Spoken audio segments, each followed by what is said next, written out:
José.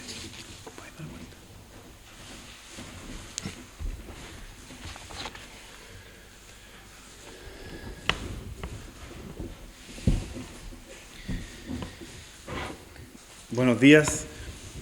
Cuando hablaban de Haití, no podía no comentarles que es una misión muy buena, muy necesaria. Es más que solo linda y es más que solo buena, es necesaria. Los niños de Haití tienen una carencia enorme. Yo creo que en Chile, me atrevería a decir que en Chile no hay niño que haya tenido una carencia como la de los niños de Haití. Y es como un poco como África. Haití viene siendo el África de América, en algún aspecto. Y estuve por 3 años allá y el apoyo que se brinda a los niños, a la comunidad, es muy grande, muy grande. Y todo eso la iglesia lo puede hacer por medio de las ofrendas. Porque es así, Dios bendice a las personas y las personas bendicen a otras personas también. Entonces es una cadena de amor, finalmente. Quisiera empezar orando antes de comenzar entonces la prédica. Señor, te damos gracias por poder estar este día nuevamente vivos. Despertamos porque tú lo permitiste, Señor. Y te damos gracias porque has sido bueno con nosotros. Te pido que esta palabra que hace referencia a algo que tú enseñaste a tus discípulos pueda ser internalizado en cada una de las personas que está escuchando, tal como los discípulos lo internalizaron, Señor. Te lo pido en el nombre de Jesús. Amén. A modo de resumen, un resumen muy breve de lo que hemos visto los últimos domingos anteriores, sobre todo para aquellos que es primera vez que se conectan, me gustaría hacer la comparación que hemos hecho estos domingos pasados, donde pusimos en una mano la carne y en la otra mano el espíritu, dando a entender que son dos cosas totalmente opuestas. Hemos venido hablando que la carne es la naturaleza del ser humano, es lo que tenemos por nacimiento, nos corresponde, nacemos así, y el ejemplo más claro que dábamos es del niño que nace y que cuando va creciendo hay que enseñarle a que no desobedezca, porque naturalmente desobedece. Le enseñamos al niño que no haga algo, porque si le decimos que no, lo va a hacer. Y si le decimos que lo haga, no lo va a hacer. Entonces el camino es de corrección. Nosotros no nacemos como seres neutrales y que si cuando chicos recibimos mal, vamos a actuar mal, o si cuando chicos recibimos el bien, vamos a actuar bien. Venimos con el mal, naturalmente. Entonces tenemos que aprender a hacer el bien, porque el mal lo sabemos hacer desde que nacemos. Y ahí está, la carne y el espíritu. Y la carne viene siendo, en pocas palabras, la naturaleza del ser humano. Y hay una palabra en Gálatas, a modo de resumen de lo que hemos visto, que dice lo siguiente. Hay varias palabras en la Biblia, dentro de ellas describen que la carne son los celos, la ira, las contiendas, las envidias, y el espíritu, que es de Dios, el amor, el gozo, la paz, dentro de otras más.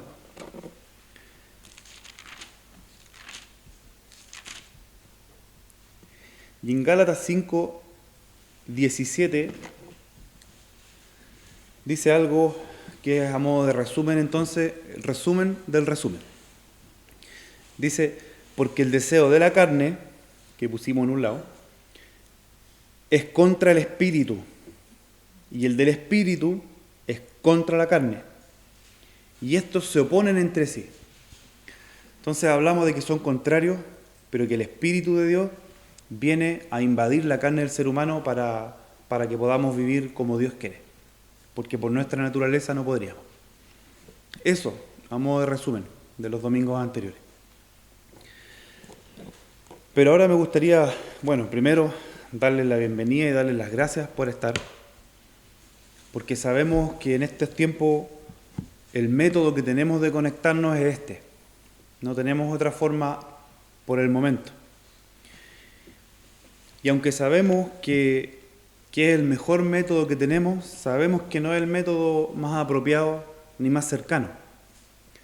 Pero así como sabemos que no es el método ni más apropiado, ni más cercano, también sabemos, como cristianos, que todo lo que está pasando ahora y que está promoviendo esto, de que no podamos vernos cara a cara, está escrito. Todo lo que está pasando, la pandemia, el descontento social, desórdenes, protestas, guerras, es algo que está pasando hoy, pero que fue anunciado hace mucho tiempo atrás. Entonces, como cristianos acérrimos a la palabra, que confiamos en lo que la Biblia dice, que amamos a Dios, tenemos que ser sinceros y es algo que nos esperábamos. Incluso podríamos decir que estamos contentos de que esté pasando no el descontento social, no la pandemia, pero sí que esté pasando, que se esté cumpliendo lo que dice la Escritura. Porque eso significa además que viene otra cosa que durante la prédica la vamos a ir viendo. Entonces, la prédica de hoy se llama ¿cuál es la esperanza? Y ese precisamente es el tema de hoy. Porque muchas veces nosotros podemos poner la esperanza en un trabajo, por ejemplo.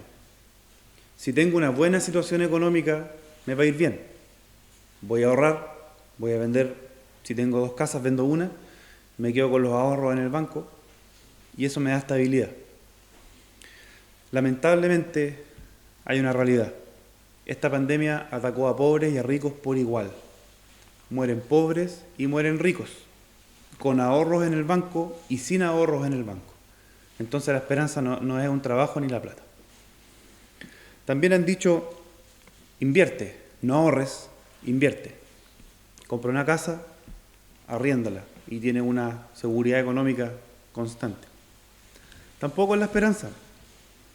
Tampoco es la esperanza, no es la esperanza ni ahorrar, ni tampoco la esperanza es invertir.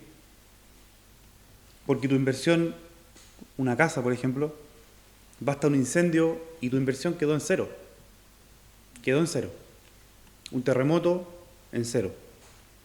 ¿Cuántos casos en Chile de casas que son tomadas por otras personas, que no son dueñas? Los famosos ocupas.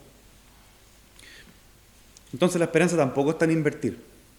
Y por eso el nombre de la prédica es ¿cuál es la esperanza? Si no puedo ahorrar y tampoco puedo invertir.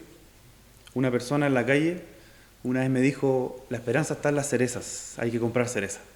Ahí está la esperanza. Ahí está el negocio del siglo.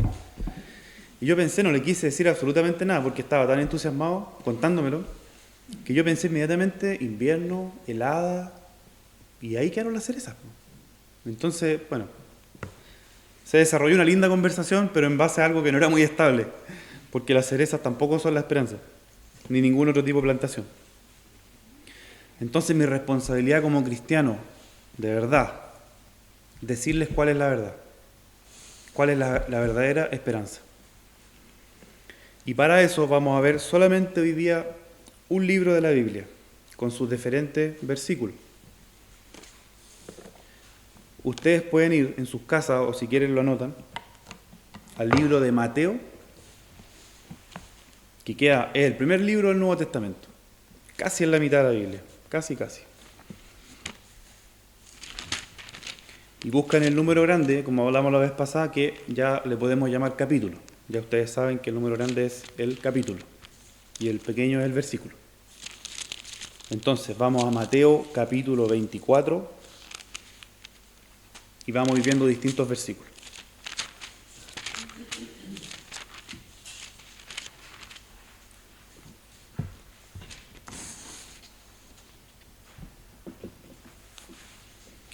Cualquier duda durante la semana la podemos hablar, ¿ya? Como siempre les decimos, estamos en contacto, así que cualquier duda la conversamos. Vamos a ir al versículo 3 y vamos a partir con una historia real, una historia verídica, no un cuento, una historia real, donde Jesús estaba con sus discípulos. En el versículo 3 dice, y estando él, Jesús, sentado en el monte de los olivos, los discípulos se le acercaron aparte diciendo, dinos, ¿cuándo serán estas cosas y qué señal habrá de tu venida y del fin del siglo? Entonces aquí yo quiero hacer me quiero detener un poco. Ustedes pueden preguntarse, ¿Señal de venida? ¿Fin del siglo? Puede ser algo nuevo para ustedes. Probablemente muchos fuimos enseñados con un cristianismo donde Dios es amor, que sí lo es, donde Dios te cuida y te cuida. ¿Te enseña? Claro que te enseña. Pero Él también dijo que iba a volver por su iglesia. Y claro que va a volver. Entonces cuando dice la venida, es su venida. Jesucristo profetizó que después que Él muriera, iba a resucitar. Y resucitó. Hay hechos históricos, hay bases históricas. Resucitó. Pero también dijo que después de su resurrección, Él iba a subir al cielo, iba a ascender. Y lo hizo. Pero también dijo que iba a volver nuevamente. El tema es que no nos dijo cuándo. Y yo creo que nos hizo un gran favor en no decirnos cuándo. Seguimos. Respondiendo Jesús a la pregunta de los discípulos, de cuándo iba a ser el fin de los siglos y cuándo Él iba a volver, les dice lo siguiente, en el versículo 4. Mirad que nadie os engañe, porque vendrán muchos en mi nombre diciendo, yo soy el Cristo, y a muchos engañarán. Y atento aquí, y oiréis de guerras y rumores de guerras. Mirad que no os turbéis, o que no os preocupéis, porque dice, porque es necesario que todo esto acontezca, pero aún no es el fin. Porque se levantará nación contra nación, reino contra reino, y habrá pestes, hambres, terremotos en diferentes lugares, y todo esto será principio de dolores. El argumento de la gente escéptica, que no cree estas cosas, si es que se puede llamar argumento, pensamiento quizás, porque no tienen base para llamarse argumento, es que siempre han habido guerra, siempre han habido peste, siempre han habido rumores de guerra. Pero cualquiera que pueda estudiar la historia de manera adecuada, ordenada, se puede dar cuenta que eso ha ido en aumento. Y en la historia de la humanidad no ha habido rumores de guerra ni pestes como lo ha habido antes. El día de hoy, durante estos últimos años, lo ha habido más que nunca en toda la historia de la humanidad.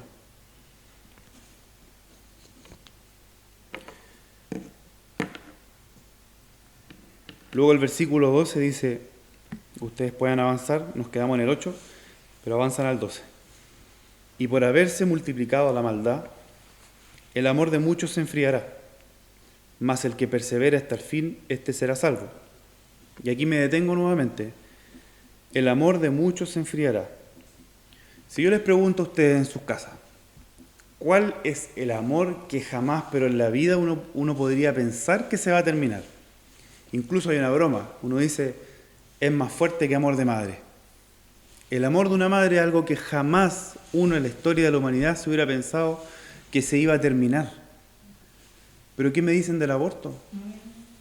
¿Qué me dicen del aborto hoy día? ¿Acaso no es un amor tan fuerte que ya se está enfriando?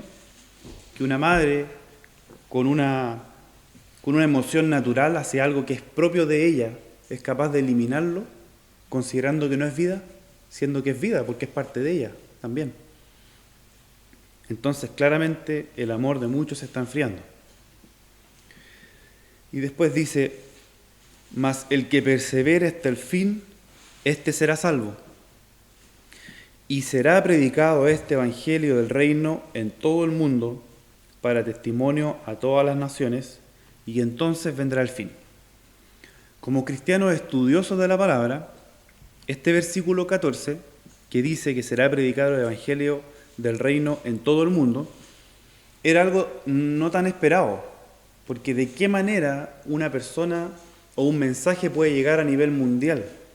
Pensábamos hace 30 años, pensaban hace 50 años atrás. ¿Cómo mandamos tanta gente? Si los mandamos a un lugar y los matan, los mandamos a otro y se enferman. ¿Cómo puede ser posible? Pero hoy en día como cristianos hemos entendido que las redes sociales es algo que está permitiendo esto. El evangelio del reino está llegando a todo el mundo por los medios de la tecnología, por medio de la tecnología. Entonces dice que cuando el evangelio del reino esté en todo el mundo, para testimonio de todas las naciones, vendrá el fin. O sea, definitivamente otro argumento de que estamos cerca de la venida de Jesucristo. 21. Porque habrá entonces gran tribulación, cual no la ha habido desde el principio del mundo hasta ahora, ni la habrá. Y si aquellos días no fuesen acortados, nadie sería salvo. Mas por causa de los escogidos, aquellos días serán acortados. Cualquier persona me puede decir, todo lo que has leído es en base a tu creencia. Tú crees en la Biblia porque tienen un grado de inteligencia las personas que no creen. Para no creer tienen mucha inteligencia. Entonces debaten y dicen, todo lo que tú estás leyendo lo dices con convicción porque lo crees. Pero argumentame. Entonces solamente por argumentar este detalle de que aquellos días serán acortados, la BBC sacó en sus noticias un título que dice, ¿por qué desde el año 2021 los días serán más cortos? ¿Qué significa que la Tierra esté girando más rápido? Esto es una noticia que extraje de internet. Dice, tú no te diste cuenta, pero algunos días desde el 2020 la Tierra estuvo girando más rápido de lo normal. Y hay cálculos que indican que desde el 2021 el planeta seguirá la misma tendencia de aceleración. O sea, la Biblia lo predijo, que los días se iban a cortar, y la ciencia detrás siempre de Dios, tratando de negarlo, pero siempre detrás, terminan aprobándolo, no negándolo. Mateo 24, entonces 22 dice que aquellos días serán acortados, y atrás de ellos la BBC dice que los días se están acortando. ¿Coincidencia? Definitivamente no lo es. Entonces, ya terminando y respondiendo a la pregunta de cuál es la esperanza entonces, si no es la plata, no es ahorrar ni tampoco invertir, no es comprar ni vender. La esperanza es la siguiente, y durante la semana hablemos al respecto. La esperanza es que Dios advirtió desde mucho antes las cosas que iban a pasar. Él ya las dijo. Esto no es nuevo para nosotros los cristianos. No es nuevo. Y les digo algo, la situación no va a mejorar. La situación económica no va a mejorar. La pandemia lo más probable es que no se acabe. Pero eso no es desesperanzador, porque hay una esperanza, y la esperanza es que Dios lo advirtió. Y Dios dijo, todo va a ir gradualmente empeorando. El hombre va a sentir seguridad, pero va a llegar a un punto en que no la va a tener. Y lo estamos viendo. Ricos y pobres ceden ante una enfermedad que no discrimina. Va a pasar, va a empeorar. Pero dice Jesucristo, pero yo los voy a sacar antes de que todo sea peor, y me los voy a llevar. ¿A quiénes? A los que le obedecen a Él. ¿Cómo yo obedezco? Sabiendo lo que quiere mi Señor. ¿Y cómo yo sé lo que quiere mi Señor? Hablando con Él. ¿Y cómo yo hablo con Él? Con preguntas y respuestas. Y las respuestas están acá, en la Biblia. Aquí están todas las respuestas. Y el domingo pasado hablamos al respecto de que a ustedes les va a empezar a pasar, probablemente les ha pasado ya, que frente a una situación difícil van a tomar una decisión en base a la palabra y les va a ir bien, va a ser bueno, aunque no lo entiendan. O quizás van a estar pensando en cómo hacer algo y preguntándole a Dios en cómo hacerlo, y Dios les puede decir Mateo 15:7, y ustedes van a ir a Mateo 15:7 y probablemente encuentren la respuesta ahí. Es posible, Dios habla así, pero para eso necesitamos saber su opinión. Entonces la esperanza es que Él dijo en su palabra, así como en el Antiguo Testamento se dijo que iban a ser un hombre que iba a morir por la humanidad en esa cruz, y pasó. Así como ese hombre dijo que cuando muriera iba a resucitar al tercer día, y pasó. También dijo que después de resucitar, Él iba a ascender al cielo, y pasó. Y también dijo que iba a volver por su iglesia, y va a pasar. Entonces los invitamos a leer las Escrituras. Lean el capítulo 24. Lean el capítulo 24 de Mateo. Y cualquier duda, comentémoslas durante la semana. Pero no se olviden de esto, Jesucristo va a volver por su iglesia. Y no vaya a ser que el día de mañana, como dice la palabra, estén dos mujeres trabajando y de repente una desaparezca y la otra se queda acá. Y la que desapareció, según la palabra, es aquella que Dios se la llevó. Van a haber dos hombres trabajando en el campo y uno se va a ir y el otro va a quedar acá. Hablemos durante la semana, no es un tema tan simple, pero es esencial que lo conozcan. Les mandamos un abrazo y vamos a terminar alabando a Dios.